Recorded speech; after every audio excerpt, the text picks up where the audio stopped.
గా ఉన్నాడు. నేను మీకు ఒక యథార్థం చెప్తున్నాను ఇవాళ. ఒక్కొక్కసారి ఏ దీక్ష లేకుండా అయ్యప్ప స్వామి గుడికి వెళ్ళినటువంటి కొంతమందికి అసలు జీవితంలో అయ్యప్ప దీక్ష తీసుకొని వాళ్ళు కొంతమంది ఆ గుడికి వెడితే 50 సార్లు దీక్ష తీసుకున్న వాళ్ళకన్నా కూడా అద్భుతమైన రీతిలో అయ్యప్పని సేవించుకునే అదృష్టాన్ని ఆయన ఇచ్చిన సందర్భాలు ఎన్నో ఉన్నాయి. దేనివల్ల ఇస్తాడో తెలుసా అండి? వీడి నా దీక్ష పట్టాడని ఇవ్వడం కాదు. వీడికి ధర్మమునందు అనురక్తి ఉంది, వీడికి వేదమునందు అనురక్తి ఉంది, వీడికి నా రూపమునందు అనురక్తి ఉంది, ఈశ్వరుడి యందు అనురక్తి ఉంది. అది ఆయనకి చాలు. నీవు విష్ణు భక్తుడవైనా అయ్యప్ప భక్తుడవే, శివభక్తుడవైనా అయ్యప్ప భక్తుడవే, శాక్తేయుడవైనా అయ్యప్ప భక్తుడవే.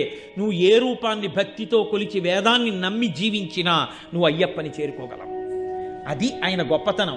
శివకేశవుల యొక్క అభేదమైనటువంటి రూపం, అంతటి గొప్ప స్వరూపం, సమస్త దేవతా సమాహారము. అటువంటి మహాపురుషుణ్ణి